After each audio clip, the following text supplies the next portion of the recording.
Hello दोस्तों, कैसे हैं आप लोग। आज का हमारा टॉपिक है एलिमेंट्स ऑफ स्टेट, राज्य के तत्व। जैसा कि आप लोगों को पता है कि हम लोग लखनऊ यूनिवर्सिटी के लॉ के सिलेबस को एलएलबी ऑनर्स के पॉलिटिकल साइंस देख रहे हैं हम लोग। अगर आप बीए भी कर रहे हैं और उसमें एलिमेंट्स ऑफ स्टेट है तो भी ये वीडियो आपके लिए काफ़ी इम्पोर्टेंट है। तो चलिए शुरुआत करते हैं इंट्रोडक्शन से। A state is an organized political community. For the existence of a state, certain essential elements are necessary. Traditionally, political science recognizes four essential elements of a state. These four elements are discussed below. कौन कौन से हैं? तो जैसा कि हम लोग को पता है कि गवर्नमेंट होना चाहिए, पॉपुलेशन होनी चाहिए, टेरिटरी होना चाहिए और सॉवरेंटी होना चाहिए। ठीक है। तो राज्य एक संगठित राजनीतिक समुदाय है। राज्य के अस्तित्व के लिए कुछ आवश्यक तत्वों का होना आवश्यक है। परंपरागत रूप से राजनीति विज्ञान में राज्य के 4 आवश्यक तत्व माने जाते हैं। इन चारों तत्वों का अध्ययन निम्नलिखित रूप से है। कौन कौन से हैं?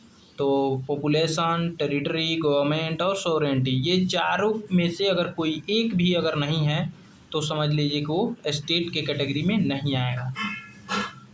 स्टेट मतलब कि राज्य। यहाँ स्टेट का मतलब किससे है? तो राष्ट्र से है, देश से। ठीक है। तो these are four essential element of state: population, territory, government और सॉवरेंटी। राज्य के 4 आवश्यक तत्व हैं: जनसंख्या, निश्चित भूभाग, सरकार और संप्रभुता। ठीक है, चलिए एक एक करके देख लेते हैं। Population means the people who permanently constitute and inhabit the state. जनसंख्या से आशय उन लोगों से है जो अस्थायी रूप से राज्य का निर्माण करते हैं, उनमें निवास करते हैं। People are the human basis of the state. A state cannot exist without a population. There is no fixed number of the people necessary for the existence of a state.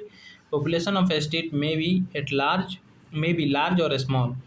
लोग राज्य का मानवीय आधार होते हैं। जनसंख्या के बिना राज्य का अस्तित्व संभव नहीं। राज्य के अस्तित्व के लिए लोगों की कोई निश्चित संख्या आवश्यक नहीं। किसी राज्य की जनसंख्या बड़ी या छोटी हो सकती है। अब territory means the definite geographical area over which the authority of state is exercised. भूभाग से आशय उन निश्चित भौगोलिक क्षेत्र से है जिसके ऊपर राज्य अपनी सत्ता का प्रयोग करता है। A state must have a definite territory where its population permanently lives and where its governmental authority operates. The size of territory is not important. What is important is that the state has definite geographical area. राज्य के पास एक निश्चित भूभाग होना चाहिए जहां उसकी जनसंख्या स्थायी रूप से रहती है और जहां उसकी सरकार अपनी सत्ता का प्रयोग करती है। भूभाग बड़ा या छोटा होना महत्वपूर्ण नहीं है। महत्वपूर्ण यह है कि राज्य एक निश्चित भौगोलिक क्षेत्र हो, राज्य का एक निश्चित भौगोलिक क्षेत्र हो। अगला है government.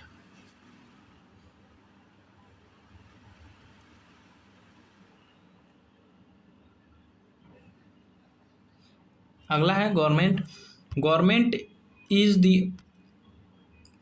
Is the organised machinery through which will and authority of state are exercised. सरकार वह संगठित तंत्र है जिसके माध्यम से राज्य की इच्छा और सत्ता का प्रयोग किया जाता है। Government is necessary for the administration of a state and for maintaining order in society. It makes and implement law and performs various function of a state. The form of government may differ from one state to another. राज्य के प्रशासन और समाज में व्यवस्था बनाए रखने के लिए सरकार आवश्यक है। सरकार कानून बनाती है और लागू करती है तथा राज्य के विभिन्न कार्यों को संचालित करती है। सरकार का स्वरूप अलग अलग राज्यों में अलग अलग हो सकता है। अगला है सॉवरेंटी मतलब संप्रभुता। इसके बिना तो राज्य वो राज्य के रूप में होगा ही नहीं। जैसे इंडिया क्या स्टेट था जब अंग्रेज यहाँ थे? नहीं, स्टेट नहीं था वो। क्या था? कॉलोनी था। किसका? यूके का, यूनाइटेड किंगडम ब्रिटेन का। क्या था? कॉलोनी था वो, एक स्टेट नहीं था। स्टेट का दर्जा तब मिला जब भारत आज़ाद हुआ। ठीक है। क्योंकि उस समय इसके पास संप्रभुता नहीं था। ठीक है। Sovereignty means the supreme and independent authority of state. संप्रभुता का अर्थ राज्य की सर्वोच्च और स्वतंत्र सत्ता से है।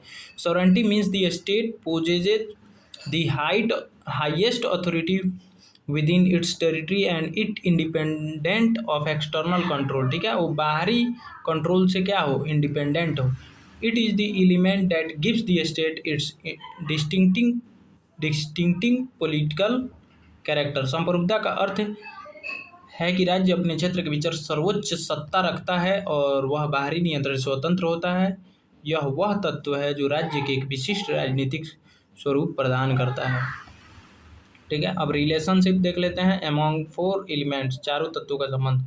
Four elements of state are closely connected with one another. Population provides the human basis, territory provides the geographical basis, government provides the machinery through which the state functions, and sovereignty provides supreme authority। ठीक है। राज्य के चारों तत्व एक दूसरे से घनिष्ठ रूप से जुड़े हुए हैं। जनसंख्या मानवीय आधार प्रदान करती है, भूभाग भौगोलिक आधार प्रदान करता है, सरकार वह तंत्र प्रदान करती है जिसके माध्यम से राज्य कार्य करता है, और संप्रभुता सर्वोच्च सत्ता प्रदान करती है। कंक्लूजन देख लेते हैं।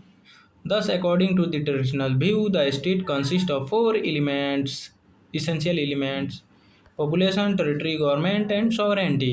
All four elements are important and together form the basic foundation of the state. अतः पारंपरिक दृष्टिकोण के अनुसार राज्य के चार आवश्यक तत्व हैं: जनसंख्या, निश्चित भूभाग, सरकार और संप्रभुता।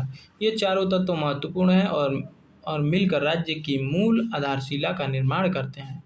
So thanks for watching. मिलते हैं किसी नेक्स्ट वीडियो में किसी नेक्स्ट टॉपिक के साथ। वीडियो कैसा लगा कमेंट में ज़रूर बताएं।